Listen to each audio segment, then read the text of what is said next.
because it is pretty solid as well. Okay, so or a glue. The glue Florid is very disgusting. I think they might not open. go. Yeah, I don't think they'll go for Florin first pick though. I think they're gonna go for Glue and then Faramis, take that counter away, and then use the Faramis as a flex pick. We know that Venus can play a role. Yeah. We know that Yue is a very good Faramis as well. And with the Valentina banned out, not a bad pick to go for. I don't know. I feel like it's dangerous no matter what, right? You pick the Faramis, Yves is going to get picked up from the side of Blacklist International instead of the Novaria, unless Torak want to get really crazy with it and somehow put Yums on the Novaria in the roam position, then I suppose maybe that's an answer. And even if they do it the opposite way, oh, you pick up the glue, that means that Blacklist International is going to get the Faramis. Exactly. Novaria is the safest first pick for Todak right now. The falling stars. And it will be the first pick. Yep. 6 times picked so far with an 85% ban and pick rate with only a 67% win rate thus far. Let's see how Blacklist International is going to respond. We should expect to see the Fredrin, but pair it with what? Fredrin plus X. That's a very good question. One of the heroes I'm thinking about to go straight for the Novara is something like a Yuzong. If not the Yuzong, perhaps the Lapu Lapu if they want to pick up the Joy as well, maybe. But yeah, I kind of feel like there is a lot of options for Ed where it really does come up to his comfort. You want a Yuzong, you want a Lapu, you want a Joy. Either of those would be fine. Not just in going with the Novaria, but any kind of hero that Chiku wants to use. Benedetta, Agent Zero Benedetta as well, pick. yeah. I looked Miracle in the eye. He's like, oh, I saw the light hit his eyes, and it felt like both of us had the light bulbs go off at the same time. Let's see whether it's going to be that. No, it's going to be Eve for now. Are they going to pair it up with the Fredrin straight off the bat, or are they going to look a completely different direction and prioritize Agent Zero this time around to keep it flexible? No, it's going to be the Fredrin once again for the opener of Blacklist International. Now, we move on to the next Claude? 2 picks from Todak. Yeah, I think Claude is going to be an overall safe pick, right? Yeah, Claude and perhaps something for Rival here, because if not, I think it is going to be completely banned out. Because I kind of feel like Claude is overall safe. Maybe an EXP later, I don't know, man. I don't know. Looking at it right now, I honestly feel like picking up the Beatrix is going to be a bit better for Todak because they kind of want Blacklist International to go for gold laner in the last pick of the first phase. Because right now, Blacklist are setting up for a beautiful last pick in the first phase to counter Todak's XP. And that's going to be the Joy pickup and the Claude. Blacklist International, this is the time to go for that XP laner. And or they could just go for, honestly, the Beatrix too. Yeah. Technically. It's a little tough to say here. I think Hold on, is it okay for a Brody? Ooh, I suppose. I mean, there is a world where Brody is picked up by Owl here. In terms of the matchup against, at the very least against Claude, it's a more Brody favorite. Why for not the time Wanwan? being. But Wanwan is probably going to be the go-to, right? I mean, it makes sense. It's wide open. You're able to negate a majority of the CC. If Joy starts running at you, if you see it coming, more importantly, you proc the weakness points, use the crossbow of tank to buy that extra bit of time. The only concern, if you go for the Wanwan, is you're going up against that Claude, so definitely the Arlet, the XP lane pick is a bit more, well, it's a bit better for Blacklist International. Good against the Claude, counters, and pretty okay lane up against the Joy as well. Skill matchup. Yeah. So right now, Todak, they have 2 bans to think about because now, what are they looking for? Either they got to shut down Owl or Venus. Owl or Venus, how would you do that? Because they've already dedicated at least 2 bans towards Venus' side. They could go for even more. They could get rid of potentially, let's see, I mean, Florin seems pretty decent. Maybe Florin Beatrix, Florin Brody, like, I'm thinking just Beatrix and Wanwan. yeah. I think leaving those 2 open is still okay, right? Because even, let's say, all right, Brody gets picked up here, you can just pick up the steel leg plates. One of the reasons Brody has actually fallen out of the meta is because you're not as oppressive as you used to be. There's so many defensive items that are really good up against the Brody right now, and obviously also the buff to its anti-Curus is making it very hard for Brody to come back in the meta. Is banning. What's up with this Matilda? Yeah. I gotta get Scrim Leaks or something. I don't know what's going on. What? Why the Matilda? Why so much It's priority? not even the same team. Yeah, it's Todak, Todak now. Yeah, I mean, to be fair, Oh My Venus is pretty good on the Matilda. So, Oh, yeah. asking the question, do you target Venus or Owl? So far, they're saying, nah, fam, it's still Venus. It's all about Venus. It's all my Venus. I would like to believe that, but in this case, like, how does Matilda really kind of work together with the rest of their composition, right? Because it feels like if Blacklist You International... will always follow the Claude wherever it goes. Well, that's a good point. That is a good And it point. gets you out of the Joy, right? Yep. Remember, that's the Guiding Wind is a very good mobility tool that they can utilize. At the end of the day, I would still imagine that the Beatrix would be the man here, and I feel like Blacklist International would be more than happy to pick it up and even pair it up with a floor if necessary, right? This is so hard going up against Blacklist. And Tdk. It's like whatever So you hard to bet, predict. whatever you bet. In hindsight, people will say you're wrong. No, you're wrong. No, you're wrong. You're wrong. Bene? No. Did you say Arlet? You're wrong. You're wrong. I mean, like again, like here's the thing: because both teams can go very, very crazy, that we forget the obvious choice. Yeah, it's the Spider-Man meme all over again. Welcome to the Spider-Verse. They're all just pointing at each other. It's just, you don't know who's the real one. With Martis, follow-up ban and the final ban coming in for Blacklist International. Tdk, last 4 seconds to determine their fate here. Ban's going to be Aramis this time around. Okay. Count it out. 4 bans towards Oh My Venus. Yeah. Oh man, it's back to M3 again. We're back to M3. This is literally what happened at M3. I'm thinking about this. I'm feeling like, okay. Oh, what? Venus on the mid. Wait. I respect that. Hey, Minotaur has a heal. Minotaur does have a heal, and it's not like Oh My Venus has not played Minotaur in the Queen's career ever, because the truth is, it has been played before. It has been utilized. She has one of the biggest hero pools in the MLBB community, but the setup from Tdk banning out this Faramis means that this Joy might actually just go into the jungle, they pick up glue for themselves and hope for the best. Oh man, and now with the Minotaur, Arlet, Yves, and the Fredrin, it just sets up perfectly for another Beatrix pick. And the Beatrix does pretty well against the Claude as well, so they're really just sticking to what worked in game number 1, but they're just changing a little bit, right? There's still a clump-up composition, it's still really unique, but Tdk, what do they have to say? What is the response at this point? It's either they look for combo components. No, honestly, I'm just thinking, what can you use here? And he's going for his signature Cho, as well as Rival going for the Akai. So, quite a bit of feel here. Now, Yumes is pretty good on the Cho, but against this kind of matchup, even I'm not entirely sure, man, because you kind of don't want to kick the Arlet, you don't want to kick the Minotaur, you don't want to kick the Fredrin, you sometimes can't even kick the Eve. So, not a lot of options. Yumes, 1 out of 5. You gotta be insane at locking down those targets. I mean, it's not even just about locking, it's about canceling abilities with the third hit of Jikundo, right? There's so many valuable ults that you could potentially stop in its tracks with it, but that's like, what, 1 or 2 frames that you're working with? It's a very, very high skill matchup right now for Yumes especially. And yeah, I was about to say, Blacklist, they could just go for the Beatrix, they could go for the carry and have a Purify, but then that mobility will certainly be a problem. If you want the best of both worlds, you want Purify and you want some damage, mobility as well, it's the Wan. It's so good here. Man, it's strange to see that Wan is left all the way to the end. Like, it's such a high priority pick for so many of these teams, but personally for me, I don't think it's looking very good for Tdk right now. If I'm gonna quote Peter Parker, I'm not feeling good, Mr. Stark. Oh. Yes. I mean, actually, no. Who is that? I don't know Spider-Man. Oh, yes. I don't know who you're talking about. Who is Spider-Man? I have no idea. Maybe it's Owl. Forget what I said earlier. Oh, dude. Spoilers, by the way. Sorry. Big spoilers. I'm so sorry. Oh, I can't wait to see how this game is going to go. Tdk has a mountain to climb in Blacklist International. They're already feeling it. They know they might just get first seed here. Oh, they know it. They're confident and in their draft as well. We're going to see how it works out in the Land of Dawn. Ladies and gentlemen, game number 2. A possible clean sweep here for Tdk. They may be able to pull an upset if the draft worked for them. How does it work?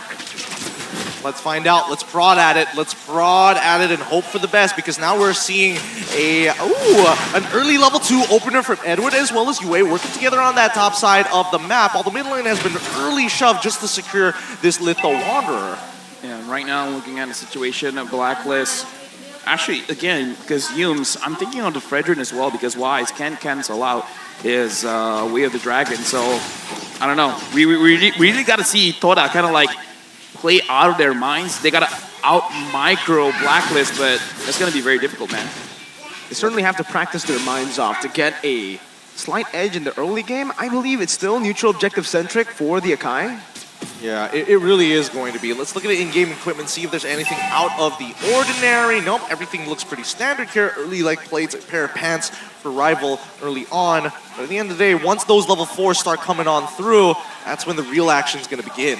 Yeah, right now we can see Tdk, they're more worried about the physical damage. Blacklist, they're more worried about the magical damage. Now Oh My Venus just gonna get chunked down just a little bit. Even Retribution is used. Wise is up and he's level 4. A lot of commitments. Praises Wrath as well. Rival forced to use the heavy spin just to disengage. But he gets chunked really low right there. Has to respect it, and the turtle should be spawning in just a bit. So it does give Blacklist International more room to play with to set up for it. I think at this point, right, they have already got position. 5 more seconds until the turtle is going to spawn. You can already see that Edward, is pretty deep in there, making sure that he spots everybody. He sees Momo early. He's going to try and trade against them early. All right, Momo jumping back and forth, trying to buy some time right now, trying to give some vision. That's going to be the ultimate coming down from Navaria.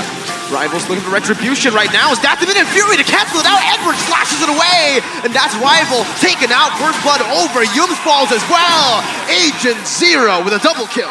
Beautiful timing from Oh My Venus, right? Just charging up that Minoan Fury to make sure that that last third hit is going to deter Rival, because if he tries to go into that fight or in towards that pit, he's going to get knocked up and won't be able to use his Retribution in time or compete against Wise.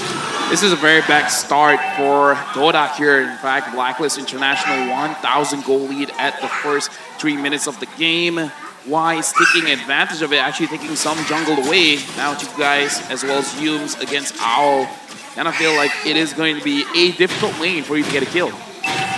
It is. This matchup is not really that good for the Claude, technically. For the Claude, it's just all about clearing waves and getting that average stack, right? For Owl, he can actually just go and force all-ins from time to time here. The only thing that really makes it hard for Owl, usually, is Todak's going to be all across the place, looking to go and gank him. The fact that the Todak are always playing for the neutral objective because of the Akai pick gives Wanwan so much free presence, and that's why he's been able to commit so many times onto an all-in trade. Well, let's look at the supports here, because right now, Oh My Venus just making sure that Yums is kept into check, right? Man-to-man defense, as Leo likes to call it, and I think that's the perfect way to describe it, because they're making sure that no one really disrupts this bottom side. Moon has used the actual recall. He's going to be caught. Flicker. That's the response, and now Minion Fury Yums with the Flicker out as well. 2 Flickers burnt out. 3 minutes in, top side, Edward almost getting a solo kill up against Momo. Vengeance and Flicker also. Down here, Rival might be forced to use the heavy spin defensively, but will be able to escape from the Appraiser's Wrath with just a dash. Look at how Wise is moving, but now look at Chiku guys as well as Owl. Okay, good Purify from Chiku guys. Takes the stacks away, takes the weakness points away, and it does give him a little bit more time. And I think they wanted to commit to a dive, but they hesitated.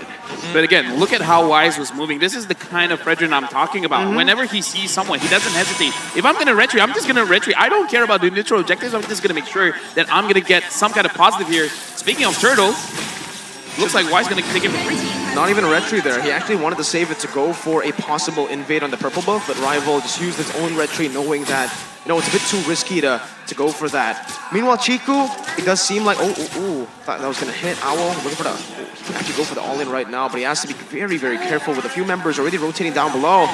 Natural recall, it's a spear here, but again, this is why the Wanwan's super good against the Navaria. You can dash out, mobility is so good for Blacklist. Yeah, it's a hard target to hit, and as we mentioned before, like Todak's lineup, it's going to require a high level of precision, a high level of execution, in a matter of fact. Somehow they're going to need, despite these odds and disadvantages, they just need to hit these shots. They're just playing for Chiku right now. Just trying to get him ahead, but Owl's going to be able to do so much damage right now. With a few hits, heavy spin already committed onto Venus, going to be brought back to the team. Minion Fury was actually canceled out, but she is still going to be able to dish out some CC. Momo in the back, zoning this backline away, but Yums is just going to be teared down, melted from 2 of the frontliners from the side of Blacklist International. That's how far ahead they are. They don't even need their backline. UA stop the recalls right now. Rival is caught. Wise picks up a double kill. The utility jungler dealing this much damage as Momo finally will be able to do something about it as Chiku gets the kill, but look at Wise again and again stopping the recalls. The most annoying Fredrin, the Psycho Fredrin! But once you're distracted, Edward comes through with the final slash. That's the Appraiser's Wrath to clear out the wave as well. A prolonged team fight, but certainly it's good for Blacklist. Oh, Retrit! Wise! Psycho Fredrin, man. Psycho Fredrin. Woo! You're right about the Psycho Fredrin. Initially, I was thinking that maybe Edward was getting a little upset. Hey, you're not paying attention to me. Look at me when I am talking to you, as he final slashes them out and initiates the dive for the rest of the team. Blacklist are playing a fine game right now, giving no room for any kind of comeback for Tdk as of yet. Right now, 3,000 goal lead for Blacklist International. And here's the thing, man. You got to find a way to make sure that Oh My Venus uses the Minuan Fury early because a lot can be canceled here, especially Chiku, guys, on his Blazing Duet. And now Blacklist International, they're starting the Turtle, and Owl is pushing everyone away. He's the one zoning them out. Without Inspire, he does that much damage already, zoning Rival away. And Rival, I think he made a good move not to use the heavy spin there again. He just called that he doesn't want to go for the neutral objective, but Chiku now, yep, that's the flicker. Chiku is dead. They've got to play for another out at this point. It's clear that Blacklist are making sure that Chiku isn't able to feel comfortable outside of lane or even underneath his turret. They need to somehow punish Edward, which I don't think is even possible at this point because these early trades have put him significantly ahead of the curve than he should be. Right now, Momo as well is trying his best just to make sure that he can get something here. He's 1v1ing Edward. And so far, he is kind of winning the trade, but Edward is staring him down. Uh-oh, that's a solo kill if I've ever seen one. Agent Zero playing it perfectly. Yoom's now going to fall to the crossbow. Tang. As that's Oh My Venus tanking up a few turret shots. Wise, Psycho, Frederick with a taunt as well. The Purifier's not ready. He jumps back to the battle mirror image, but it's only onto Blacklist side.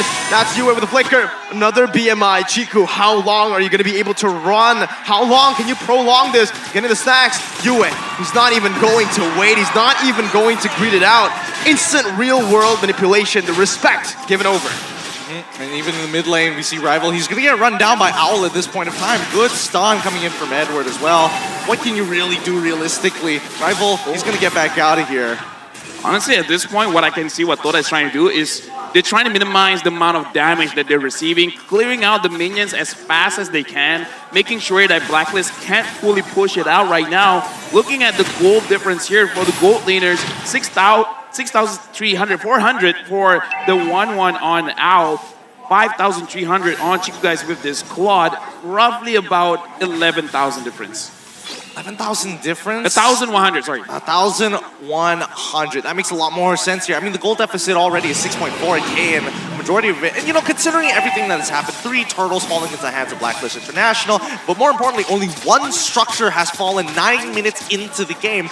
I guess this is going to be a lot longer than game number 1 at the very least. I mean, like I said, they want to split, man, because look at the way that Toda is playing. They're just playing the map. It's like, you know what, I am not interested in fighting you guys right now. I'm just solely looking at the turrets. They can't. They simply just can't go for any team fights right now, being 6,000 gold behind. Moon can go for a cheeky little steal, but with the body block for Wise and even Owl, I think with damage as well. But Chiku jumps back to the battle mirror image right now. Purify, perfect Purify, but the damage is not enough. Yue sustains with the RWM, and Edward just stays in the back. That was good mechanics, but when you're too far behind, you don't deal damage. They're going for more, actually. Owl still has the Inspire, still has the Purify as well. Crossbow attack, not ready just yet. Momo finds the kill back. That's a knockup from V, though, and Momo should fall to Wise. Rival with the heavy spin, only locking Wise, but there's no follow-up. He's going to be forced to disengage, and it's still Blacklist who are dictating the game. Yep, they continue to dictate in game. They lead by tempo, and they also lead by example. Now they're going to be crashing down this mid-tier 1, and more importantly, they got the sideways working for them at the same time. With a lead like this, it's hard to imagine that Blacklist is going to make that blunder. They are known to be methodical. They are known to play by the book. But if they want to increase the tempo like they did in game number 1, I think this is the trigger point. This is going to be very difficult for Toda because, again, we see what they're going for, but it's one of those things that is going to look cool if you make it happen, but you're putting yourself at so much of a risk here because, again, you are losing the game for now. And look at that. Wise doesn't care. He's marching in. He just walks up menacingly. Momo and Rival able to deal out with the First Lord because Blacklist International did not have their marksman. Owl was actually taken down earlier. They can't push even more into the base, but hey, 2 tier 2s is completely fine. I am getting some Dio vibes from Wise. He's just walking up. It's like, who's ready to face me? 2v1, let's go! Right now, level 14 for Wise, level 11 for Rival.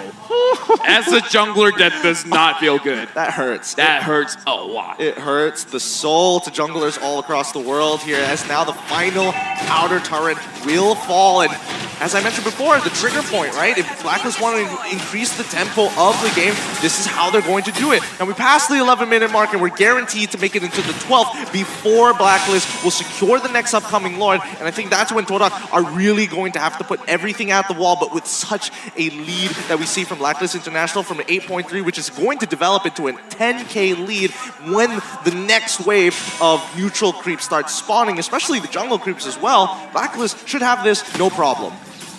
8,000 gold lead.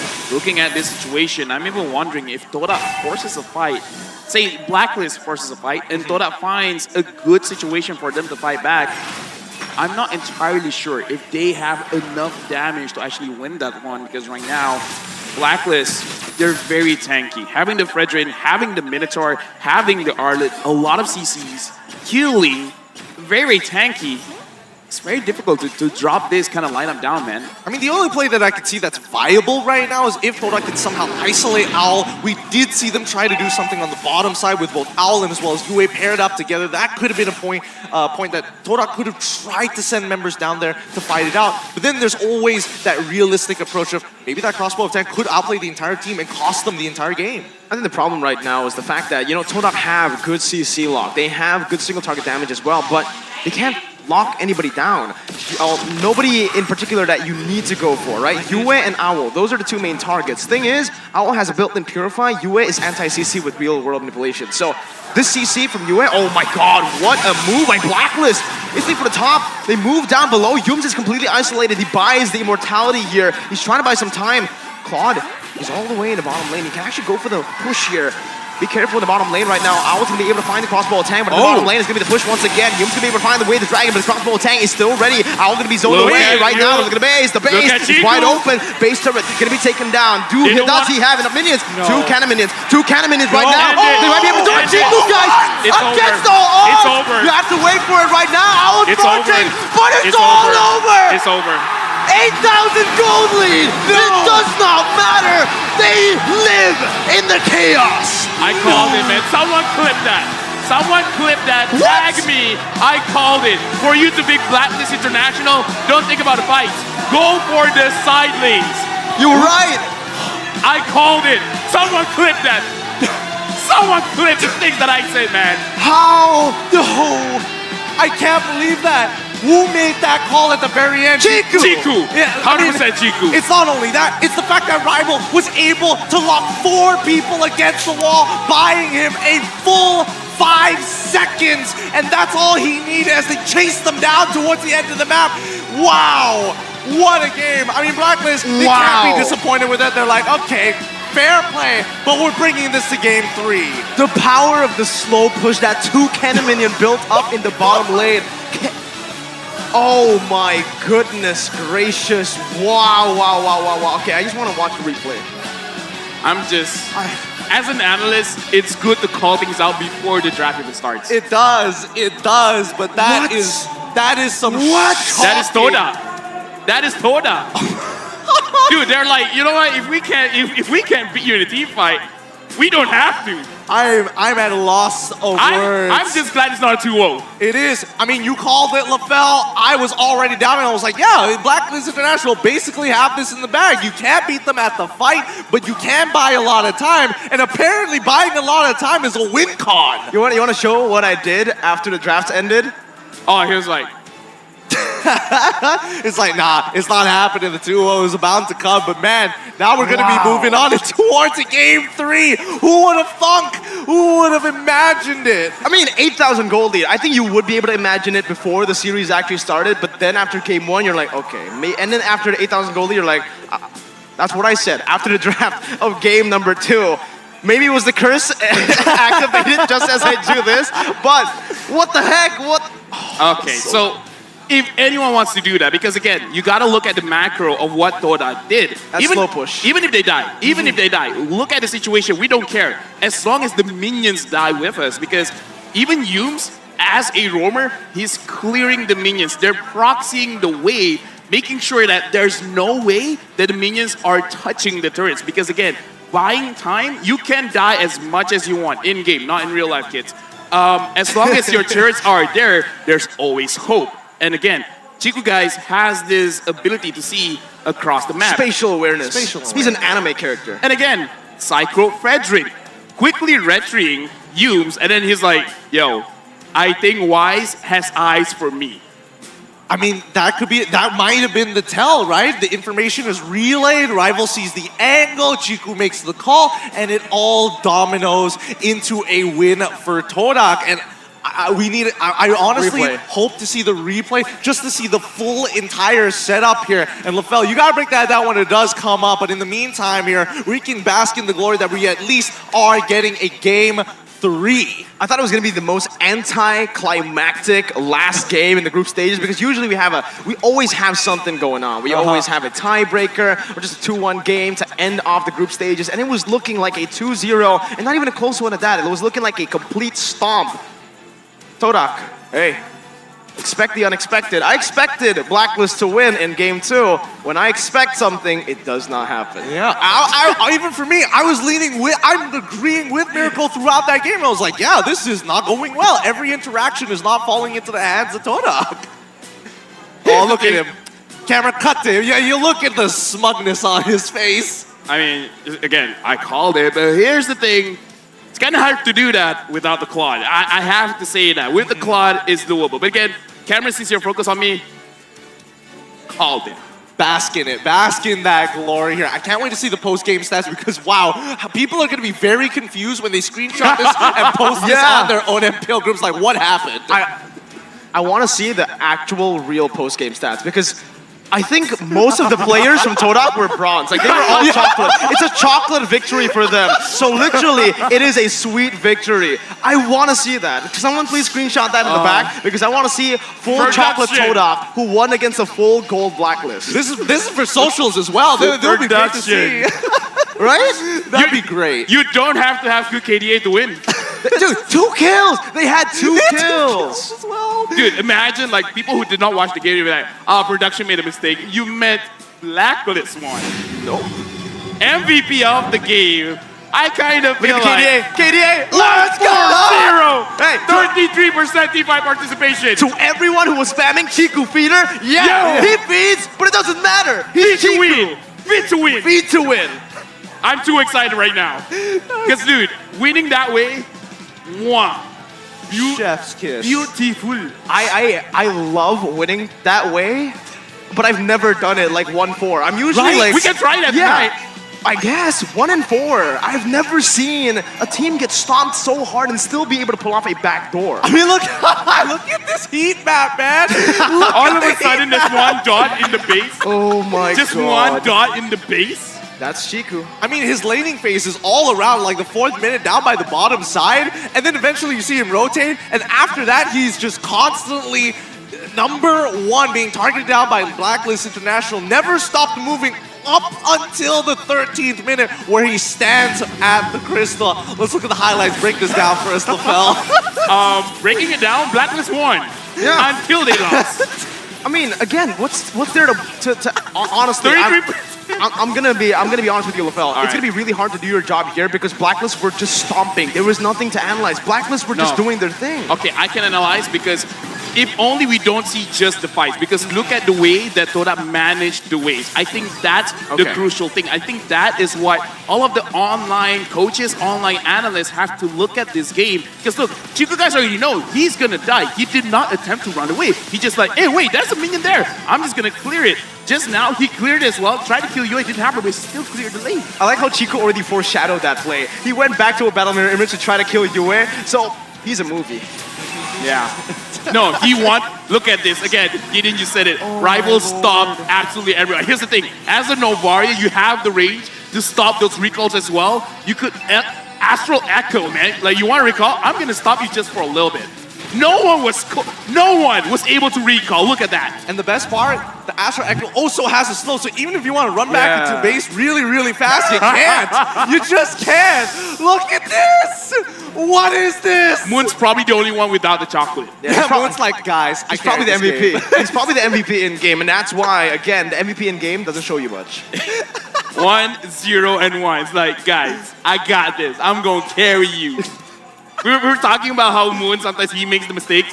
He was the one that did not die at all. Yeah, it's incredible. It's incredible. All the narratives that we have set up to this one almost anticlimactic, but turning to one sweet moment. Dude, 13 minutes. 13-3. 13 minutes, man. They're like, yeah, we can beat you. Dude, How? We Blacklist stop you. have 1 kill per minute. They have a kill per minute as well. And Todak ended the game with 3. I'd be tilted, man. Honestly, I'll be tilted. I'd be tilted too. I wish we could get a statement from Blacklist International because I think they have like, all right, we may have made a mistake here, but all respects going over to Todak, taking that level of punishment, it is not easy to take. It is taxing on the mind. Here's the thing. I saw Wise's face, and he was laughing. Yeah. Because I think he was like, how did we lose that game? He's more concerned of like, man, I don't know how we did that. You know? Because it's like a two-man job. It really is. I can't wait. I can't wait for Dexter to just look at the team and is like, guys, why? This could have been a lot easier, but let's look at the post-game Chico guys, numbers. switch guys. Wait, I told... Mirko, even damage dealt though. dude, here's the thing. I told you guys, during the meeting, it's like, Chico will lose lane, but for some reason, 1-4-0, he has the most gold. Make it make sense. How can 1-4-0 be the highest gold? Momo has the most damage as well, which is impressive, but still. Rival just took a beating. He's like, no, I'm not gonna get a single assist in this game. 0% victory. 0-4-0. 0-4-0. And guess what? Doesn't matter as long as you win, right? Yeah. Chocolate. I get Numbers chocolate. don't matter. Numbers don't matter. Numbers don't matter. I mean, in terms of overall structures as well, like Blacklist have taken out all the outer turrets at the same time. I am just surprised that Owl wasn't in the rich guy category. Where did all the gold go? Like, it doesn't make sense. I think the turrets just gave Chiku so much more gold, and the fact that he's always isolating himself from the team gets him so much more farm, and he's always also utilizing his resources to clear out waves. Here's the thing. Even if overall Blacklist wins the fight, right? 2-1, at this point I kind of don't care. That win, you know what? That was It's satisfying. good. It was That's satisfying. Even if Blacklist wins overall, you know what?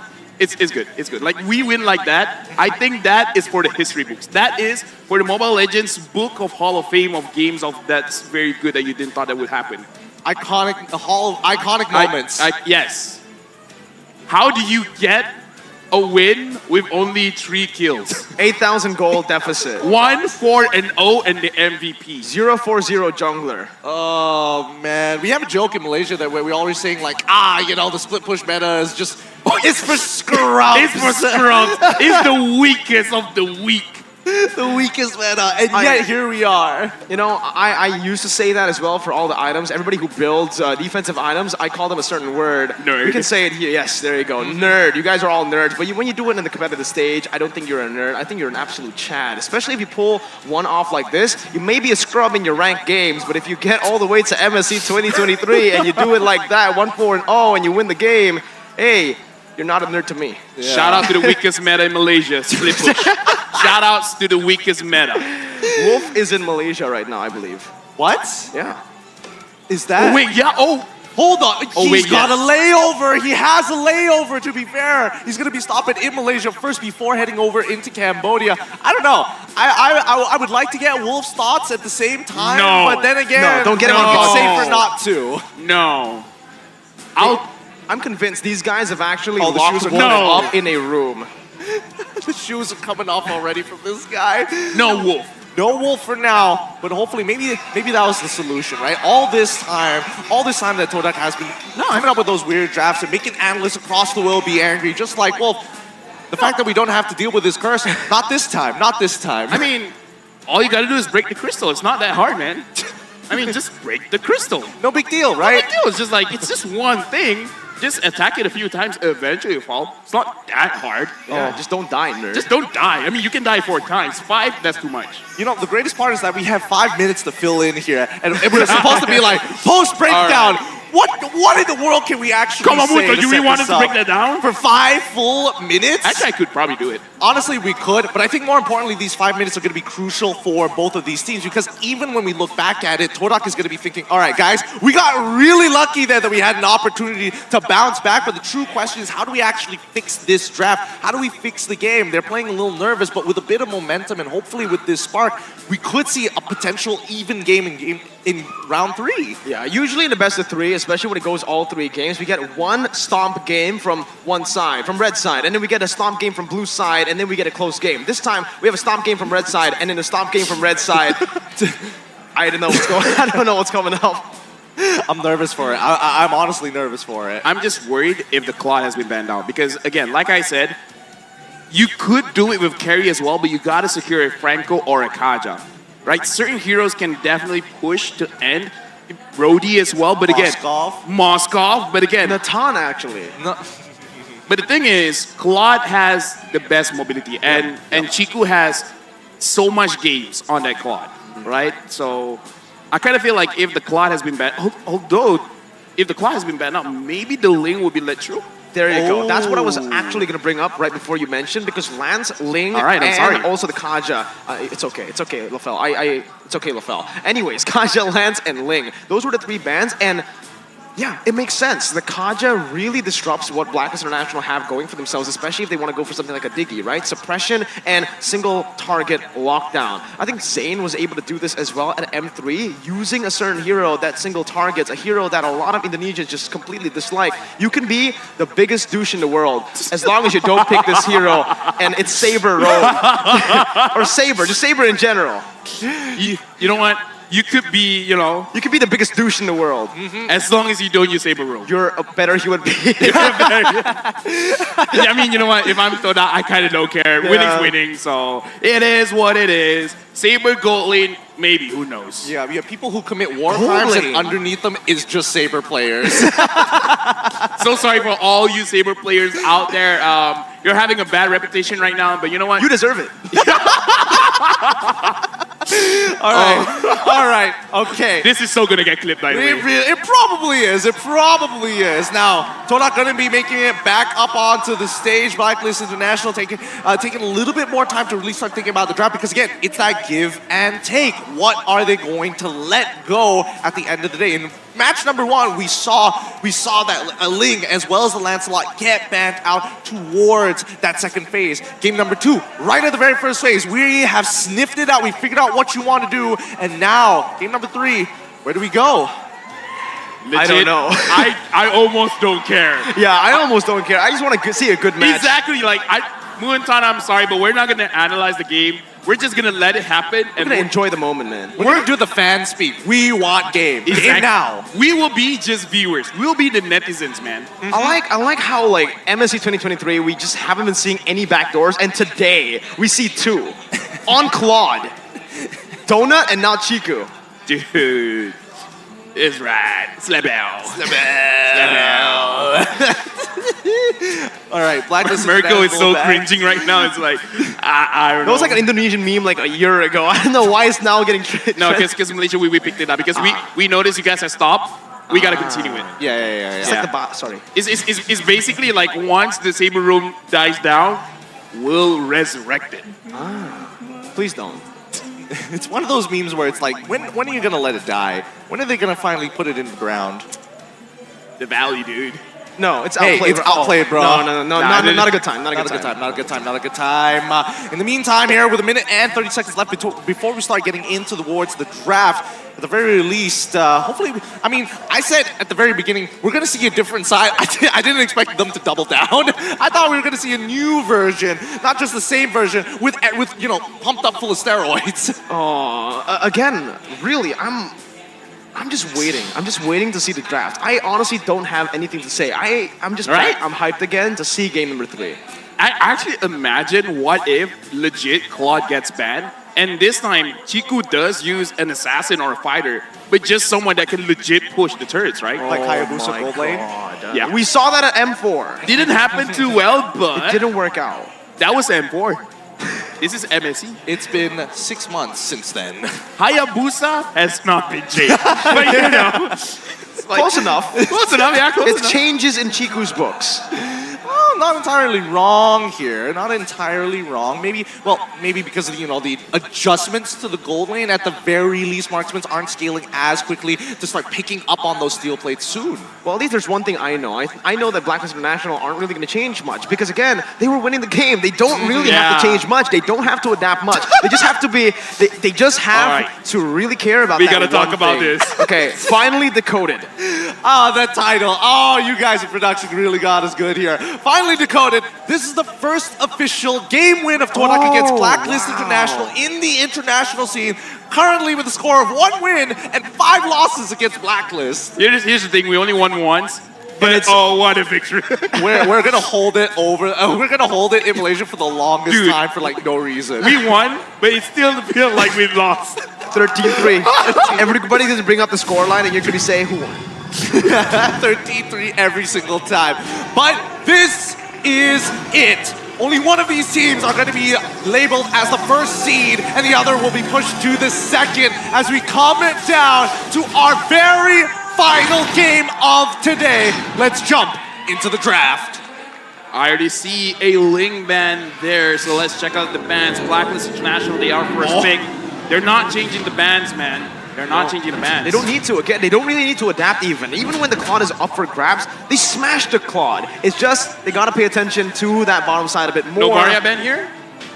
Ooh, I mean, if they don't ban the Varia, it is going to be very sketchy. But I think with the Diggy out, they can actually just let the Varia go. That was the plan initially for Tdk. Generally, definitely possible, but keep in mind, Tdk is going to be back onto this towards that second pick with Blacklist International on that first pick. So generally, that should be the case here. There we go. Novaria is going to get taken out. Now forced to play standard, but that means that Valentina is open. Do they want to take it first pick though? Right? I mean, here's the thing. Valentina is strong. Eve is strong. I kind of feel like for Blacklist International, they're definitely looking at both heroes. Never mind, Psycho Fedrin is here. Yeah, with the Fedrin so good. Shoutouts to RSG as well because I was hanging out with them and they gave me that term. But I kind of feel like now it's sticking. Now I think we're just going to call it the Psycho Fedrin. Oh, for sure. 100%. When you think Fedrin is gone, Psycho Fedrin is just looking back at you like, say what now? Say that again, one more time? I got my retry up, by the way. Oh, man. Tdk. Do they want to go for what they went for in game number 1? Just instantly with a Kai Arlet here? I kind of feel like Claude would be okay. Just take it now before he gets picked up, They have last pick in the first phase, so I think they want to utilize that to actually, Claude?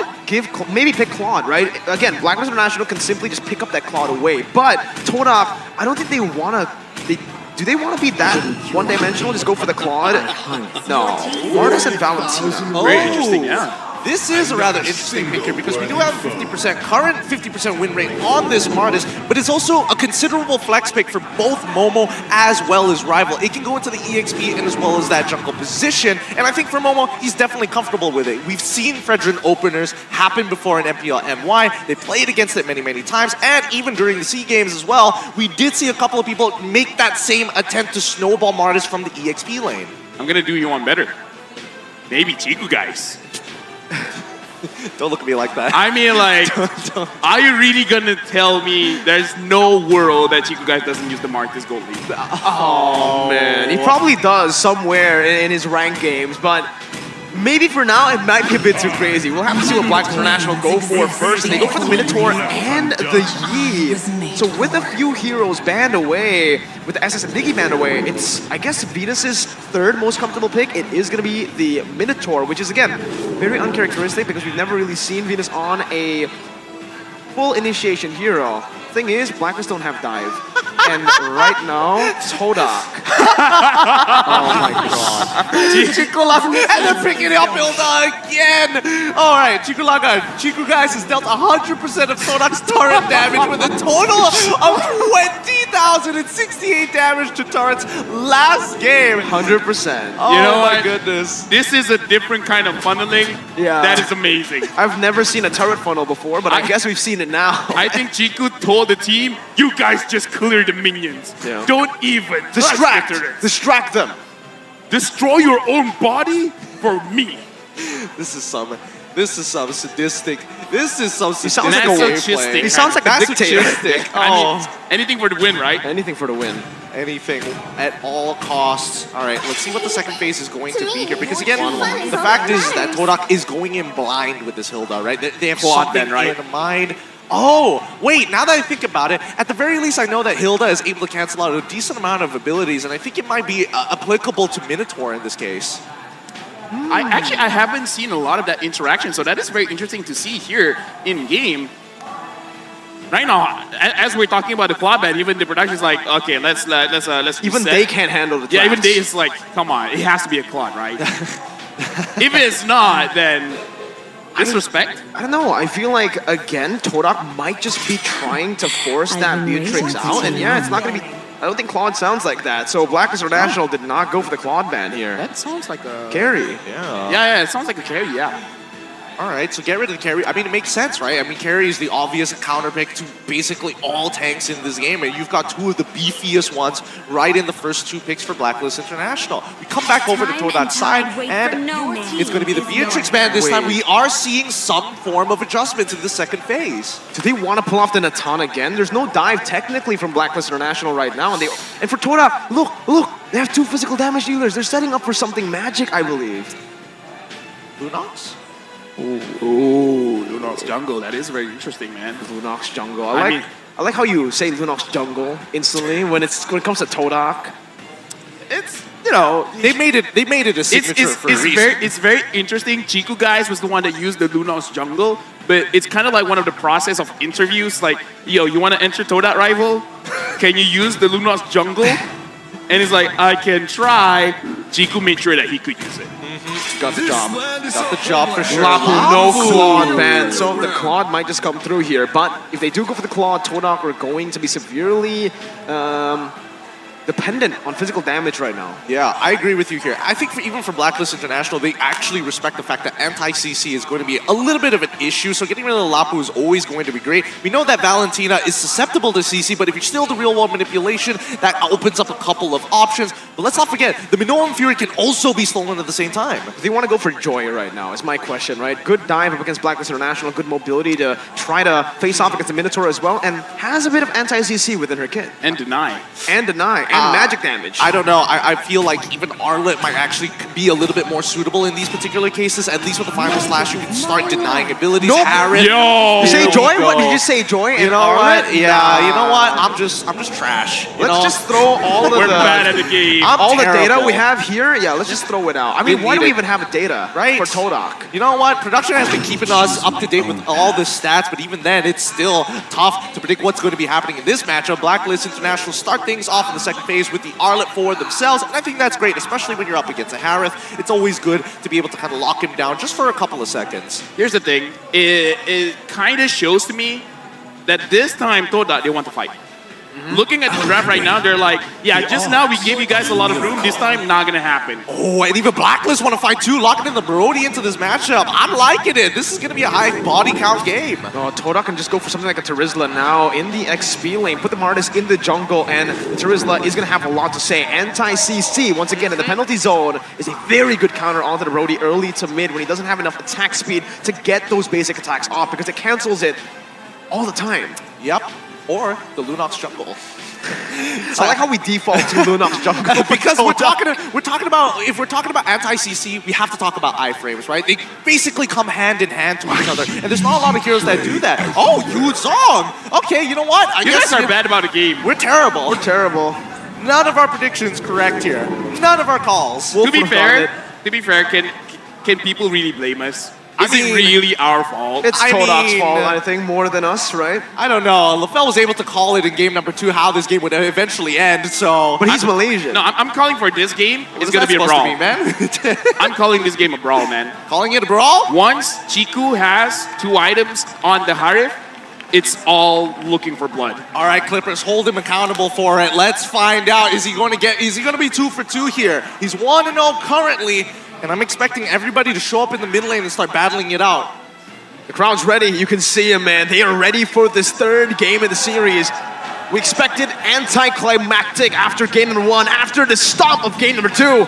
But Tdk somehow, someway, were able to shift the tides. And now we're here, ladies and gentlemen. Game number 3 for the first seed in Group D. This is going to be the last match here of the group stage before we move into the knockouts. Blacklist on the blue side with Tdk on the red side. Don't go in, Yums. Just relax. Like it's the Yums. Yums. He's giving tips. Oh, forcing a retry early on. Yums dealing pretty good damage, but this is the problem, I believe. Up against a Fredrin. Oh, no. Yums this time he's actually baited out the retry, so he can continue to do what he wanted to do in game number 1. Right now, honestly, I kind of feel like all he's trying to achieve is slow everyone down.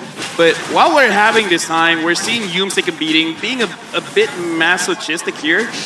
I'm actually looking at Moon for him to kind of like set the tempo for the team, because there's a lot of great ults that he can take, and if he takes a good one and actually has a good start to the fight, then it's going to be very good for Tdk. I totally agree with you here, but also notice that Yums decided to go for Concussive Blast as well as taking the Flicker rather than going for the Sprint. So it's not like he can get out of these really, really tight situations and buy like a whole bunch of time. He's just waiting for these critical moments. 3-man though, up top already. Chiku is going to be pressured here, forced to recall pretty early on, and he will just respect that. He knows that he can't go for that gold minion anyways, unless he wants to get threatened here. But for the in-game emblems, anything in particular to note out? No, because I don't think that's the mage emblem for Chiku guys, if I'm not mistaken. No. So, it's alright. Sorry, it's okay. It's alright for now. It's alright for now. But look at the bottom side, right? Just a lot of pressure towards Edward.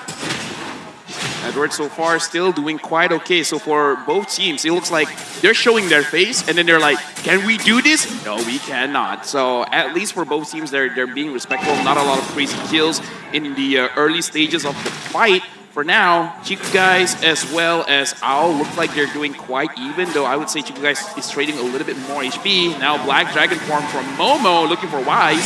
He found Wise in the bush right now. He does have the Petrify. Wise and be able to dash away. Minion Fury blocking 2 members up. Now another knockup, but Momo finds the Petrify now onto Wise. The turtle's still up. Real world manipulation dealing a whole lot of damage, but the sustain is actually there. And First Blood goes to Rival. He's looking for more. Decimation is on, but Wise is able to sustain back up with the Appraiser's Wrath. Young with the flicker out with a racing attack. Fade away from Yue. Finds the double. Tdk once again will lose in the early game with Wise having more pressure on the turtle, but they know this information. No retribution on Wise. Can Moon look for the steal? He cannot. Wise gets it. Venus looking for the knockup. Moon knocked up, forced to flicker out. Honestly, super close coming in from Yums. He could have survived if he was able just to get his foot, just one more pixel to touch that brush, and Parak is passive once again. I mean, the idea was definitely there, right? Momo wanted to jump into back, hopefully trying to slow down Yue and maybe put them low enough for Rival to kind of finish them off one by one. Another thing is, he almost hit level 4. If he hit that level 4, he would have survived. And now, Oh My Venus sees Yums as well as Moon. So far, this Minotaur is getting punished quite a lot, but so far it is going to be quite okay. Even the power of Wildest committed, but look at this. Wise, Psycho, Fredrin locking him down. Minion Fury to take him out. Real world manipulation as well. Put all the ults and the kitchen sink down below. Solo kill from Owl. Torn apart memory.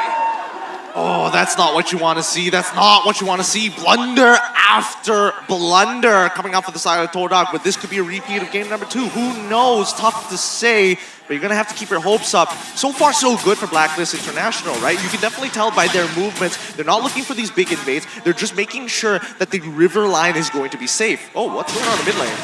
Moon is going on in the mid lane. He's getting completely ganked and shut down this game. 0, 2, and 1. Rival forced to just soak in all the mini waves in the mid lane, and Tdk are just falling behind. Chiku guys now with Zaman Force. It might be another solo kill as the Torn Apart memory comes through. Oh my god! So much damage. Wise. He's looking for the Appraiser's Wrath stacks. Rival and Yums are there to back him up. Will give him enough space to clear out the mini waves, but so far, Blacklist 3,000 gold lead already. Okay, guys, you know, I said it's going to be a bloodbath. I say it's going to be a brawl. Not like this. You know, I thought it'd be a little bit more even for now. 6 kills to 1. Tdk has not been doing quite good in this trade. And Yums, he's really just tanking everyone. He's trying to delay. I don't know what's going on here. I think he's trying to bait the abilities, and he did do that! Momo finds a Petrify, the Furious dive, but Venus is still able to escape from decimation. Now Moon stealing away the Mutant Fury. Momo with the Black Dragon form will fall. Yue picks up a double. The Appraiser's Wrath comes through. Blacklist have withstood the chaos. and they're able to punish. Beautifully played by Blacklist. They're making sure that their low members flicker out right at the very end while the rest of the members try and body block Rival from getting even remotely close. Keep in mind, the decimation has a limited range. It's not very, very long. And more importantly, there is a slight channel time. So if timed right, he can technically, it's a bit of a gamble, right? Rival could technically follow them along that flicker, but if done early, you won't have the space and time. Dota's got to slow down a bit, get some farm, get equal levels, because even looking at levels here, Chiku guys about to hit level 7, but Ao is already level 7. Yumes keeps on going on, and look, he's taking way too much damage, man. Forced to commit the flicker here early. Again, 5th minute in the game. But it does give some more space for Chiku, guys. He didn't know a lot of members were down there. Now they can actually slow the tempo down. But with a 5,000 gold lead, with a turret already taken on this Brody, remember, this is Owl on the Brody. He understands completely how to snowball in this game by getting these turrets, and Blacklist seem to understand that as well. They're already rotating him down below. If this turret falls, that's so much map pressure that Blacklist can use to actually even invade in the enemy jungle. Look, right now I'm looking level difference so much. Even Venus and Yumes, there's a level difference here. So Dota again, they're going for my Venus. I don't think that's a very great idea, especially Chiku guys is actually being denied a lot of the minions, and now Moon has to flicker away, but Edward is there. Final slash. Moon again, 0, 3, and 1 now counting. Blacklist International have completely read out what Todak wants to go for. Even Momo here in the mid lane forced to again soak in those minions, and yes, Blacklist are playing the siege perfectly with the Brody, playing towards the Brody, giving him space, and now with this big snowball, I can only imagine what one torn apart memory can do to the rest of the team. Yeah, it's going to absolutely shred here, but Blacklist International at least have identified the movements coming in from Todak, because again, even if Chiku guys were to suppose go to that top side, they know for a fact that Momo is covering, and especially these big choke points, to feed that information. It is a good way to kind of cover for Chiku, but it's not the greatest for anybody walking back into the mid lane. That's why Momo was such a prime target. It's funnel. They're doing a funnel right now. Chiku is going to be on the purple buff. Given it very early in the 7th minute of the game, despite Rival already being behind, you're still trying to go for that. Now, what does this mean? This means, again, you got to slow things down because you're really looking for Chiku guys to carry the game. But the thing is, it's kind of not great just because Athena Shield as well as Radiant Armor are a thing. I don't know. In this kind of situation, Todak might still be able to win the fights, but they really got to make sure that they put into consideration the level difference. Edward's level 10, Momo is level 9. Unless they catch Blacklist slipping, it's going to be very difficult. The split Blacklist off, Edward could read on Rival, just bringing him back right now as the turtle will actually be ignored. They want to go for the first Lord right now, understanding that Chiku has been doing the same thing. He's just been constantly splitting, so they don't actually want to go for the turtle. They're just going to go for the Lord that has just spawned. And more importantly, as time goes on, rather than looking for these neutral objectives, actually Blacklist looking for these kills might be very, very worthwhile, right? Because at the end of the day, as much as Chiku wants to go and split push into the side, if he doesn't reveal himself, and more so if the housekeeping has been done right, taking out 3, arguably the most ideal situation for members from the side of Todak, making it obsolete for you to try to go for these back doors. Right now, looking at the situation, I don't always see Harif split pushing, so we'll have to see if Chiku is able to use that well. The Lord is Blacklist. They're thinking about it, but at this point of time, it kind of feels like maybe not too worth it. But no, they are starting the Lord right now, and look at Todak's positioning. It doesn't look like it is going to be a good position for them to actually fight this. I don't even think they should contest at this point, right? I mean, 6,000 gold lead. Game number 2, they tried to contest with a 6,000 gold lead, and they ended up just having to back away, and that's exactly what they do right now. They try to go for a turret down below, splitting up the map just like Mel said in game number 2, but now the overworld manipulation, that immobility field as well. Momo forced to use the Black Dragon form as they go for the defense here in the mid lane. Meanwhile, Chiku in the bottom lane right there might be forced into a 1v1. Torn apart memory though from Owl. Beautifully placed, the fadeaway, and yes, Two Guys takes the fight, has the Purify, now with the Zaman Force as well, but cannot win in the 1v1 against Edward. Chiku, the shielding! Oh, so close, but Agent Zero takes the dub. Oh my goodness, that was way too close for comfort. One single dodge made such a difference to not get the reset on the demon marks now. With the defense, it's going to be rather weak without Chiku. And more importantly, when it comes down to wave clear overall, even Moon is significantly behind. He's not strong enough to one-shot these waves by himself. I gotta say that's the level difference. Because again, one level difference. If they were equal levels, Chiku might have won that. I think it's also just the Purify. I really wonder why Chiku didn't utilize the Purify there in the skirmish to try to, you know, cancel out some of these stuns coming in. I think it was already too late, right? He was already hit by the big ticket items. He was hit by the final slash. Wait, hold on. Rival brought back by the team by the final slash right there, but the real world manipulation does give Todak a lot more to say when it comes to these defenses high ground. So they're going to be able to defend for now. Only the two base turrets or two tier 2 turrets on the side getting picked off. Okay. Things have been going on pretty okay for now for Blacklist International. 9.2. They need to make sure that there's no holes in their attack. No opportunities for Todak to come back. Final slash again, bringing Rival back. That's a lot of resources committed with the Minion Fury as well. With the Flicker inside, Chiku is holding on to that Purify, and look at Wise! With the Abraser's Wrath is able to find a kill back, bursting Chiku, guys. Edward, final slash again. Moon brought back to the team. One more hit, UN finds it. Owl takes down the top side. 4 members down, make it 5. It's a wipeout from Blacklist International, and they do it quicker, faster, more efficiently this time. 11 minutes and 12 seconds. 11 minutes and 12 seconds is all they need. Congratulations to the agents. Blacklist International will be first seed coming out of their group, and unfortunately for Todak fans, they won't get knocked out, but taking the second seed means they're less likely to try and achieve top 4.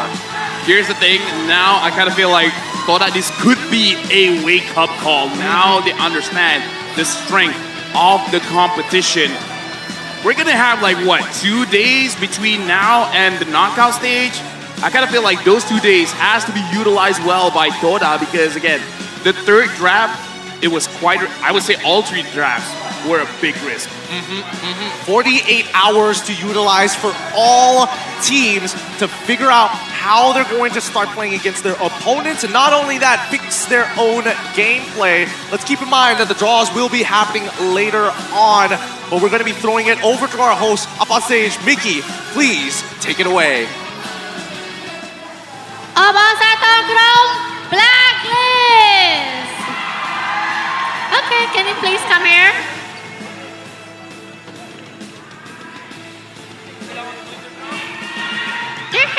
Come here. Over here. Okay. Some lane ho I Blacklist Moy Mao. Okay, so we might have an interview. So the first question is to Wise, okay? So what do you think went right for your team in the series? Is it the draft or gameplay? I think it's the both. Both. Chân con cái hai bà hai chị tăng pi tăng draft không tăng gameplay phong. Okay, so the next question is still you. In the knockout, you might be paired with FIMP, Evil's Legend, or Burn Egg Flush. Which do you want to face more and why? Yun lang, tulad nung sinabi ko dati, wala naman akong gustong kalaban. Pero as long as malabas namin yung ginagawa namin and tama yung ginagawa namin kahit sino, okay lang. Why says that it doesn't matter. He'd like to face any of them. What's important is they play the game that they practice and they just want to enjoy the rest of the tournament. Chân có ba ngày tha ba chấm một thêm 15 กับบ้านนะปัตตาไอเดียสำคัญกด and try to practice more train more ដើម្បីការប្រកួត match ដូចគ្នាអញ្ចឹង so the next question is to Edward. Yes. Okay, so you mentioned in the media the day interview that Todak plays a lot of unpredictable hero. How did Black decode them?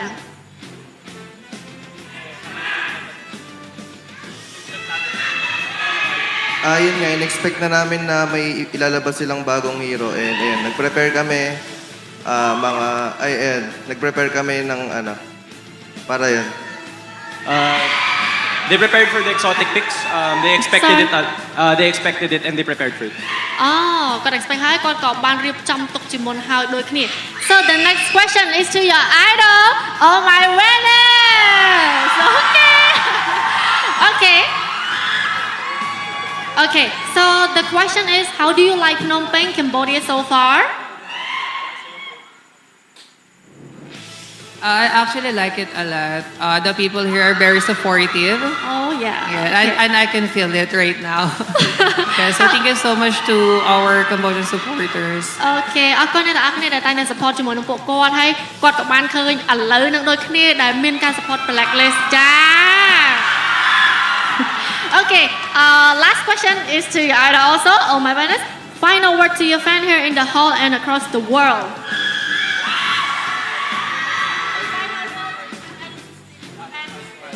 Of course, first of all, thank you so much to people who are supporting Blacklist International, especially here na sobrang nag-effort pa na lumipat dito to Cambodia to support us.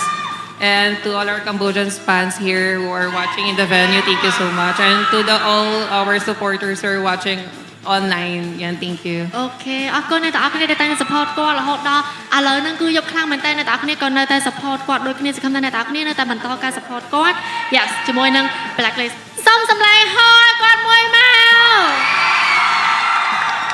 Okay, so now the interview is done, so let's pass the floor to the caster. Thank you.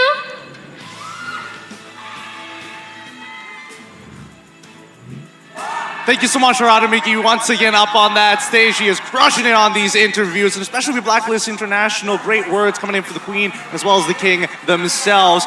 An interesting way to play the game coming in from Todak, but as was expected for a lot of the agents out there, a 2-1 at the end of the day. It's great to see again the Cambodian crowd just giving so much support to both of the teams, and especially Blacklist. Hey, the baby's not having a good time. They're like, no. Blacklist won. It's fine. It's fine. The timing. Maybe the baby wanted Toda to win. No, What a weird baby. No. Shout out to the baby again. Shout out to the baby. Love, Shout out to the respect. baby. We're just having fun, you know. We're just having fun. I mean, at the end of the day, you know, the next generation is going to be looking back at this and being like 13-3, by the way. 13-3 out of nowhere. Weird flex, but yeah. We're flex, but okay. We're flex, but okay. But let's look at our MVP of this match up on your screen. It's Oh My Venus on a Minotaur. 2-0-11, coming away with a perfect game. The Queen. I mean, what's there to say, right? Usually, the main criticism to Venus is hero pool. Estes, supportive healers, Mathilda coming in. Now, she's even coming in with a Minotaur. I mean, again, Minotaur has a heal, so, you know. You're right. Right, So yes, technically, still support / tank. That's what he's listed as, right? I mean, I don't know about you guys, but a lot of people have been like very hypercritical on Might be just like, man, the Queen can't find these engagers. No. Here's the thing. I kind of feel like if the Grok can heal someone, Venus might use it. I'm just putting it out there, okay? Hey, honestly, with the new emblem system coming out, who knows? Anything could be technically a healer to a certain degree, but let's look at the heat map and the coverage that we are seeing from the Queen in her kingdom. Honestly, full on in the Riverside, making it so that puts a clear line that's like, okay, this is the line and you do not cross it. If you do cross it, you are gonna die. And we saw Toda died quite a bit. Yeah, and especially the punishment on towards Hume's side, right? It doesn't necessarily mean that he was playing. Well, there are a lot of questions as to the pick in general, but these early interactions from Toda, they have not won a single early turtle fight. Actually, I have a very interesting thought after seeing this game. What is that? The Minotaur wants to engage. And usually the way you engage is with the flickering. But Toda was the one that engaged. So they did the Minotaur's job. The Minotaur just had to wait. All right, you're all clumping up. I'm going to use my Mino M3 and use my flicker to survive. I think they tried a lot of times as well. I mean, in the second turtle, it's the most visible. Earlier, we saw the Hilda tried to actually bait it out. The initial engage just to bait it out. But the thing is, I don't think Hilda can actually do that here. The fact that, you know, you're up against a utility jungler from the start, usually you have an assassin in the enemy jungle, that's why you pick up the Hilda, and then you get a significant lead to do that against the Minotaur. I guess, I suppose, but at the end of the day, you're both correct, right? The Minotaur didn't necessarily have to use the flicker all the time. If you get aggressive and go back into playing that traditional front to front, it's even better because then Oh My Venus doesn't have to waste the battle spell, right? Saves time or can force tempo upon your opponents. Walking away from this match at, wow, not 11-12, but 11 minutes, 11 seconds, 17-2 against Toda. One more kill Toda got, maybe they could have won. They need at least 3 kills. But again, like I said, in terms of the itemization and everything, I legit feel like Oh My Venus is not known to be the engager type, so the fact that Toda engaged first is kind of like doing Oh My Venus's job. Like me as a Minotaur, or let's just say I'm an Akai, I want people to be engage. between me and a wall. So if they're positioning themselves between me and a wall, I just have to press my ult. I don't have to use my first skill. I don't have to use Retribution or anything. I'll be like, you're kind of doing half of my job for me, so that's great. Keep doing that. So Todak, we're setting up for Venus. Exactly.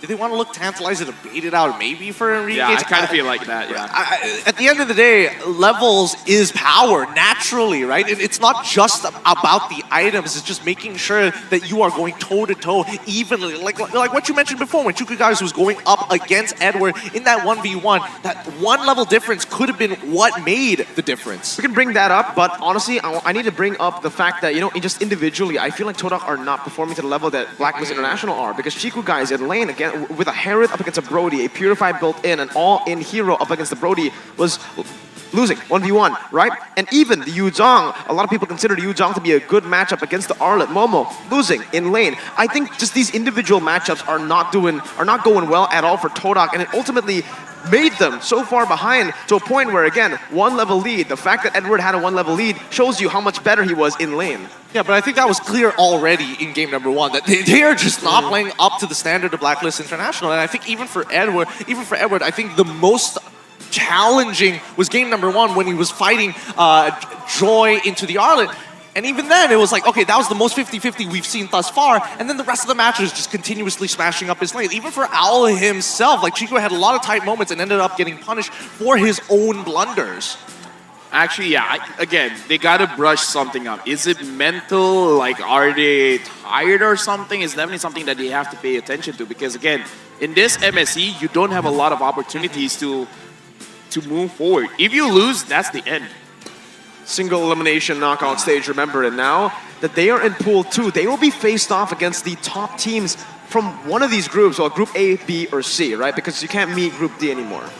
That is true. That is true. No double eliminations. It's all or nothing. But guys, what do you think of the cast's predictions so far? The Mirror Curse, the LaFell Curse, Wolf being in layover from Malaysia to Cambodia, all of this coming into play? Or do you have your own viewpoints that you'd like to share with us? If so, don't hesitate to make your own guesses in our MSC Guest event. You can find the event in the esports channel in-game, and you can cheer for your team, and you may get rewards with 1,000 MSC coins. Just 1,000? Just 1,000, because you can use those coins, and you have to redeem the 2023 MSC Avatar Border, emotes, or even the most valuable reward, the new epic skin, the Atlas Rune Sentinel. So don't hesitate now. We actually got a taste of that Atlas skin earlier from Right? Fireflux Impunity, and it looks good. It looks so good. So crisp. You're a roamer, you play it. I play it. How do I you have like it. You have it as well? Yeah, Already? Day 1.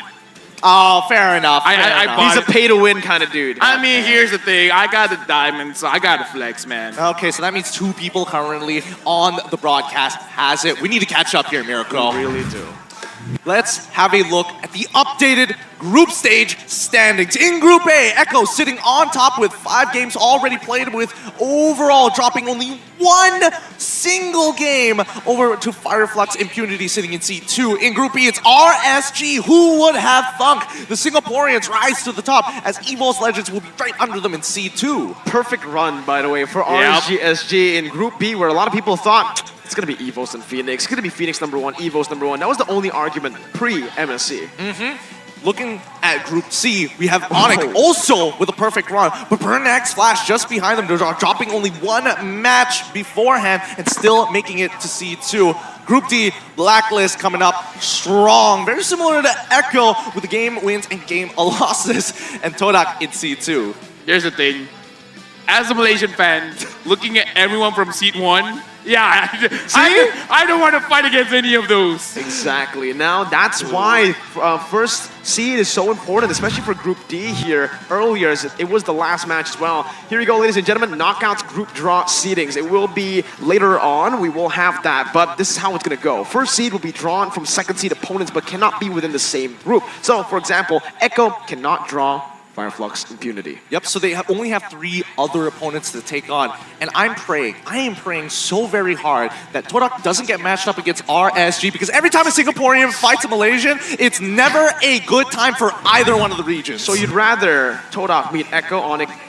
Echo or Onyx? Sure, why not? Why not? As long as it's not, the Singaporean. Like I said, none we want to face. But either ways, the knockout draw will be happening right after this. It won't be a live stream, but not to worry.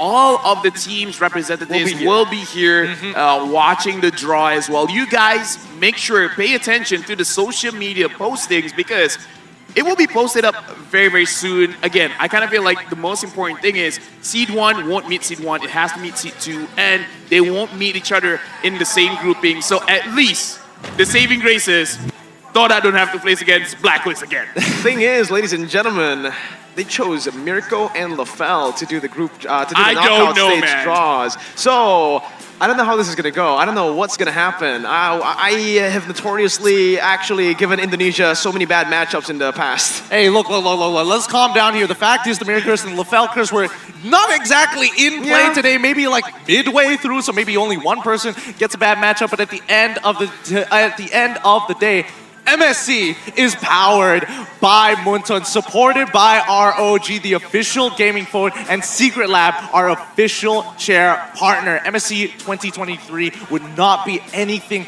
of this grand scale here in Cambodia without you guys. With that being said, this is going to be our sign-off here from Gideon, Mirko, and as well as LaFell to say goodbye to you guys for now until we show back up into the knockouts. We're going to be throwing it over to Harada Mickey up on the big screen. Okay guys, so we are done with the group stage of MSC 2023, and we will have a break tomorrow, and the knockout stage will start on June 15th. So don't forget, on Thursday, see you guys on that. So don't forget to follow on LBB social media and the official channel to find out about the knockout bracket later today. Don't forget guys, click the follow now. Okay, so on behalf of Munton, our sponsor and the production, I would like to thank all of the fans that come to the arena, as well as those of you who watch it on the broadcast. Thank you so much. And okay, we hope that you will continue to stay tuned in for the remaining day of MSC. So until then, this is Harada Miki. Goodbye. See you. Bye.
Striving to conquer, face the foes, make race, be the challenger. It's time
the heavens, set the fire to the sky. Keep burning bright, kill the allies, and enemies mesmerize. Strive for domination. Feel the pressure rising. The fight with your life and for your nation. With your devotion, emotion. Lay it on the line, the choice is yours. Offense or defense, let the courage pour. Reaching for your heart, it's up to soar. Now or never, climb and rise. We will strive for more. Take the globe by storm, time to see the world. To the land of dawn as we see the world. We're fighting to build a legacy in this battleground for kings. We're here to show the world that we're the chosen one that brings the heat, the passion, the heart, the soul, and the fury. Show it all, let the world see we are legends. Stepping on the ground, no time to waste. Striving to conquer, face the foes, make grace, be the challenger. It's time to soar.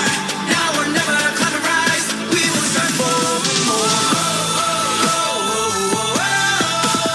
Take the globe by storm, time to see the world. To the land of dawn as we see the world. Take the globe by storm, time to see the world. To the land of dawn as we see the world. Hey, hey, hey, hey. Break every boundary and chain. Ain't nothing can stop or restrain. We are a force to be reckoned with.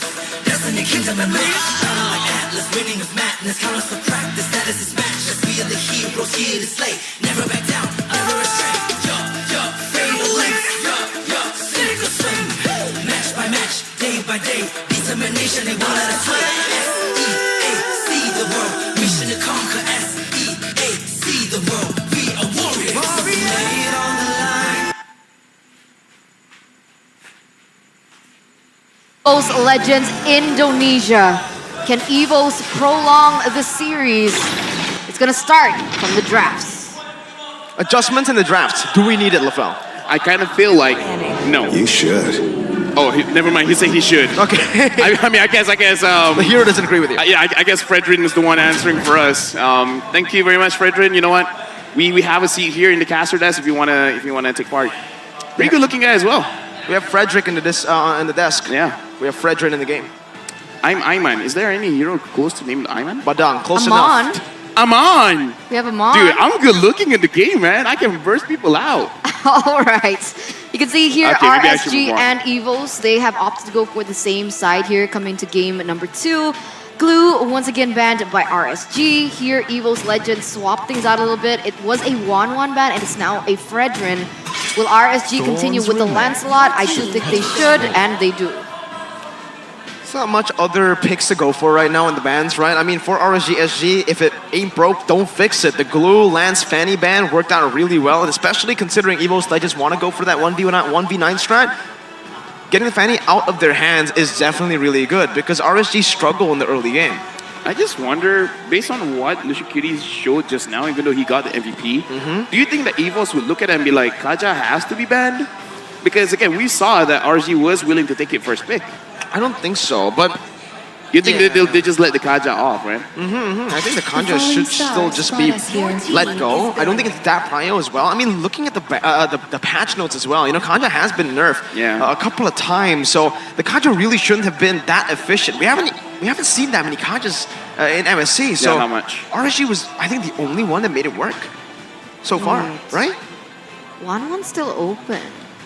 They're not going to let it go, I think. It's a bit too risky. I mean, Oki Wait, was so, a menace. but last time, right, RSG, they had to ban out the Fanny. So if they don't, I don't know, this is tricky. Honestly, I kind of feel like Fanny ban is fine. Yeah. Because, don't change. Yeah, because I kind of feel like you got to give a good time for Oki as well as Roy. And I kind of like, Fanny doesn't give you a good time. Never mind. There you go, see? There's a difference here. In the future. A little bit. Yeah. A few seconds. A few seconds in the future? Few seconds. That's still pretty good, man. Okay, but Evo's What was that? Okay. it's giving you like a little bit of I don't know. What was that? validation. Wait, I mean, But I thanks for- want to move on to a different Okay. topic. That's how you give validation. It's like, okay. I'm how gonna you use do it. that. I'm gonna use that. That's how you do it in Indonesia because Oh. EVO's Legends right now, they see the 1-1 ban, they're gonna say, Yes. okay, I'm gonna go ban for another hero, maybe a Fanny this time because Bray is known to play Fanny. I actually met him on a Fanny in Ranked. I can see the future as well. Yeah, the Kanja ban comes out, so you guys are, okay. We got a future man. synergy. Eterpel, Okay, Fanny. Lana, Leterna. Okay, are Laterna feeling Fanny here for first pick for RSG? I don't think we're spick. I don't think so. But then Taz is just gonna take it, That's true. That's true. and Taz is a really good Fanny. You're not a good fan.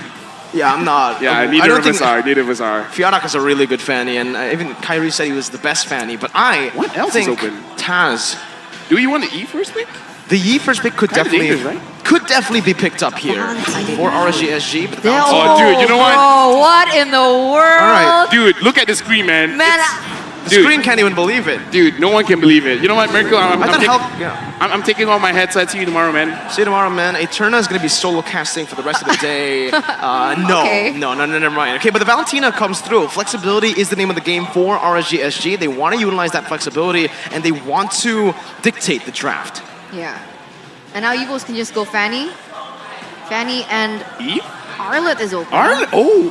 Fanny Dude. Arlet, I think if they go Fanny Arlet, though, the Mincetar is really going to be a problem for them. I wonder if Diablo plays the Mincetar. I kind of feel like he should, just because it's not too meta. That's kind of like a requirement for him. It's written somewhere in his contract. He needs to play off-meta heroes, or slightly off-meta heroes. Oh, this time you're I'm wrong. off. Okay, it's fine, it's fine. The Veramis comes through, and the Melissa as well. Now, picking up the Melissa early, I'm not a big fan of that, especially picking up a Veramis and a Melissa, because a hero that's good against Melissa, that's also really good against Veramis is the Klon, and we can definitely just see that picked up right now. Good in laning phase against that Melissa, and these team fights, Cole Ultra is going to disappear. Dude, the logic that I can see is like, there's no way they're going to pick up the Eve. So it's going to be pretty safe for the Faramis. I mean, like, sure, you're going to give the altar over to RSG Slate SG, but I've seen CDs before where they say the original is always better than the Cetak Rompak. Then the copy. Then the copy. Thank you very much. I'm nervous. Same. What are RSG gonna do here?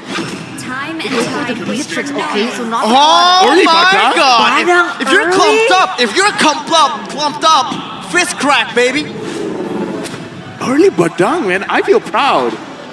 Let's go, SG. And Beatrix, Badang, they really like their Bs in RSG, Slate SG. Valentina. Valenti, close enough, man. Evo's Legends, though. What are they gonna go for now? They have a Faramis and a Melissa. Diggy. Double roam comp. I don't know. It's a possibility. I mean, it is Against the Badang, I think it's not that great. Because you don't cancel the wall, right? especially against the Valentina. True. Honestly, Florian or Estes if you want to go for a support. I honestly feel like they should just get something that can honestly Kufra? disengage for them. Kufra, not a big fan of the Kufra here. They're going for the Lapu. Alright. Lapu against Badang. How's that matchup? It's whatever. They're both very reliant on level 4, no? So in that early game, is it just like a skill matchup then? Honestly, yeah, it's definitely a skill matchup because here's the thing. If the Badang is very patient, waiting out for the bravest fighter to time out, and then he can get a very good face crack in, then yeah, I would say he would win the trade. But in the early stages of the game, they're just kind of like, sit on the bush, look at the minions die, and then you're just last hitting. Okay. Maybe emblems create a difference? That's true. So I'm assuming Diablo's gonna go normal, right? He's gonna Assassin. go assassin, and then unbending will Lapu Lapu. I will protect you. Yeah, most probably gonna be Or, not Festival of Blood? Blood. Festival of Blood. should be Festival of Blood for Psychons. He So always shouldn't goes for that. The Lapu Lapu. Okay, I don't know. We'll see here. Coming to the second phase, the Lolita does get banned. I think it's a really good ban. Like we saw before, Diablo still needs that possibility for that initiation engage first before he goes in. So last time we saw the Kufra being paired up with the Badang. There's still other possibilities here like the Lolita, so they want to take that away straight up from the get-go. I'm looking at a team right now. Kuja is smiling a little bit too much right now. It tells me that Everything's going a bit too much into like the plan. like the Badang is not the surprise pick. You feel me? Among the He's having a big nervous. Right? It's like, oh. Yeah, you're right, you're right. Right? It's like, Even oh, Roy is like, hey, this Valentina's going jungle. they must feel safe. But Badang, I mean, who knows, right? Maybe they're like, the Badang is giving them a false They're sense not of security. Tdk though. But They have unique picks, but they're not Tdk, are Yeah, they? they're RSG Slate Singapore. Yeah. yeah. They got a different name. But anyways, right? With the Yves here, they are actually predicting the Fermis to go as a roam. I think they're really just forcing this Fermis to go as a mid laner with the Yves ban. And with Evo's Legends' ban, I actually expected the Claude and the Lolita to be picked up instead of the Badang Beatrix. So the Lolita is definitely something that can counter the Fermis, clumped up compositions, and even the Atlas. So two roamers who can really punish this clumped up comp has been taken away. But the Kufra is still up for grabs. My guess right now is Evo's Legends just want to take it away from RSGSG. Based on their reactions, I don't wanna guess their draft. Okay. Yeah, at this point, I don't want to guess their draft. You want to enjoy it? I just want to enjoy they're it. giving us Tdk vibes. But Tdk usually doesn't smile when they draft, right? They just type in the in-game chat. They give a very good poker face. After they pick it, except for one. One hero that Chiku will not be able to hold his facial expression and he will actually smile. Minsitar Gold Lane. Oh man. Oh, Kadita. Yeah, they're forcing it. They want this Fermis mid. Okay. But I don't know. I feel like without the Ling ban, there's a possibility that Evos can just pick it up again, right? The Beatrix is so susceptible to the Ling. It is, but honestly, after that game, after game number one, and after looking at the composition that Evo's Legends are building for, they are looking for a teamfight comp, right? Maybe they want to just go for something a bit safer in the jungle. They have a Melissa already picked up here, and yeah, it's gonna be the Kufra. They want to pick it away, just as I said. They do not want RSG. I said it. We said it. Oh God. I said it like during the Lapu Lapu pick. Yeah, but I said it as well. Okay, you know what? You know what? I said it too then. Okay, never mind. You know what? No, Feeling left out. Well, you call out the Valentina greedy. Okay, RSG, right? Final two picks. Jungler and Roamer should be. Who can lose in QT play? Kufra's been taken out. Lolita, who else has AoE? Minsitar? But I don't know if I like it. Minotaur! Oh my goodness, Minotaur is definitely a good option. there you Yo, let's go! Now there you go. It's the Minotaur. It's an Let's go! That's why they were smiling. They were smiling. They have an Alpha Minotaur Badang. Welcome to Epic. I mean, MSC Wait, 2023. Dude, this is Malaysia man. Come on. Yeah. We played that around here. It's okay. It's a Fanny though. It's a Fanny. There's no lockdown for RSG. They're going ham. Lapel, they're going ham. Eterna, they're going ham. They are. I'm happy. I hope Leo's watching because Leo wants to see the Alpha Jungle. Wait, what's with the Alpha Jungle, by the way? Oh, it's very strong. Just because your ult, if I'm not mistaken, Alpha Spear, the cooldown is so low, so that basically every 7 seconds you can engage, which is insane. All right, that's And insane. true damage. And true damage. And true damage? True damage. Every 2 attacks that you do, basic attack or your skills, and your skills have very short cooldowns as well. So every single time you're attacking, it doesn't matter what defense you have, it's true damage. Man, I'm excited now. I'm even more excited now, and the crowd is excited too here at the venue at Phnom Penh and Cambodia. But look at the smiles, right? On the side of RSG, they're feeling it. This is an experimental draft, but they're feeling it. Well, here we go. Let's see if it can work out. Ladies and gentlemen, MSC 2023 Group Stage Day number 3 with a lot of surprises. RSG SG match point up against Evo's Legends. Looking at the situation right now as well, Bray used the Retribution very, very early, so that does show that they just want to get level 4 as fast as they can and then try to get an engage. Again, they did say they want to look at brands. I'm wondering, do they want to target that lane again and again and again with this Alpha pick? I think so. Fast clear, faster rotation, good trio mid in this game. RSG wants to dictate the pace. They do not want to give Evo's Legends that space, but Dreams, I thought he was going to channel it into that bush. Shaika's going to be caught here.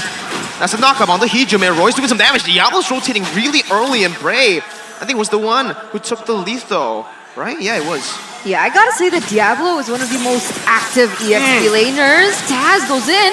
Oh, Lucian should be dead here. Diablo's trying to displace him.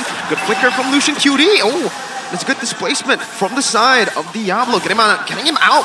Bray still wants to go for some more. That's some good damage. Dreams has the flicker, will choose to use it. And there's already 2 battle spells used early on. True damage, he entered with his ult, and I kind of feel like he's going to come up very, very soon. The clearing speed coming in from Alpha is insane, and looking at the items here, he is going for a Molten Essence, so I kind of feel like it's going to be like 1 or 2 tanky items, and maybe 1 War Axe, maybe even a Hunter Strike. We'll see his flavor. Oh, they're looking for a dive. Good flicker burn, and again, it's the opposite. Now it's RSG who are burning flickers from Evos. Yeah, they're very aggressive here. And even now, oh man, Oki's already having a really harsh time though in that top lane with how much range Brands has, and Tans isn't making it any easier. So far, doing quite good. The Minotaur heal is actually helping out quite a lot in the fact that he clears the minions very, very fast. Even if they get a kill, they can't really get anything more than that. Free Turtle as well. RSG playing really well. They know that EVO's Legends, what makes them strong is their kill pressure. So they're going to go for neutral objectives. They're just going to give their weak side laners just some solo time. The only thing that I want to bring up is the fact that the emblems here really makes a difference, because Taz now with the Master Assassin and Bray with the Demon Slayer, we can definitely see the clear time is so different between both junglers, and that really affects the side lane. So the fact that Bray not only has a faster clear, but the fact that he is not afraid to go for those engages really sets the tempo here for RSG. I feel like it's a little similar, right, to what we saw in the previous game. I think in the early stage, we saw that Ling was also a few levels behind Bray at some point, but here we go on the top side. No flicker communicated in, and it's first blood from Bray. Good minion fury right now as Taz jumps forward, baits out the altar from Roy. And it should just be a disengage from RSG. Slate Singapore with Bray having a 2-level lead. He's going for another steal right now. Taz doesn't have the retribution. It's going to be Bray who just punishes him here, invading early. Yeah, so far it's looking good, right? And Lavelle here, with Brands picking up the corrosion, is that going to change the matchup with Beatrix a bit more? With the amount of pressure, I don't think so. 1v1, sure, but right now looking at the situation, everyone is clumping up. I think it's going to be very, very difficult. Dreams doesn't want to go in just yet because, again, even here, Taz not doing well against Diablo. Never mind. Never mind, never mind. It's the caster curse almost instantly there. He didn't even give I'm sorry, time Diablo. for it to set, man. You said Diablo's winning. Taz, no. I have the Master of Assassin too. He can burst him down. So now Psychot should have a little bit of lane prio. And RSG Slate not really going to be trying to utilize that pressure down below to that top lane. The problem is, right, with the Fanny being in the hand, oh, gotta wait here. Psychots still able to get away though, gets a little bit of damage, but coming back to the point is, with Taz being on the Fanny, he should be able to roam around the map a lot faster, right? A little similar to what we saw in game number 1. So even though, let's say we feel like RSG Slate is having a good side lane chance, there's a possibility that Taz can just displace that. And we saw that happening there where Diablo was nearly taken down. But right now, Diablo's actually doing the same thing onto Taz, but he doesn't get it. Close. That was really close to it being a Grand Theft Purple, okay? RSG Slate Singapore, they're doing a Grand Theft Turtle right now, and they are taking the turtle for free. There's nothing EVO's Legends can do, just simply because Taz is a level below, and Brands. This is the thing about the Melissa-Beatrix matchup. It is very much in favor of Brands on this Melissa until level 4. If they equally get level 4, Lucian QT, Minion Fury, Brands, you might have to go away, but it doesn't get you out of the CC! It's Bray with a Spear of Alpha! Taz coming down, Roy's still gonna be able to dish some damage as Bray comes back in onto this fight. 2 for 1, Brands down for Lucian and Roy. Right now, looking at the situation, Ray, he plays this alpha like he doesn't care. Dreams, catch.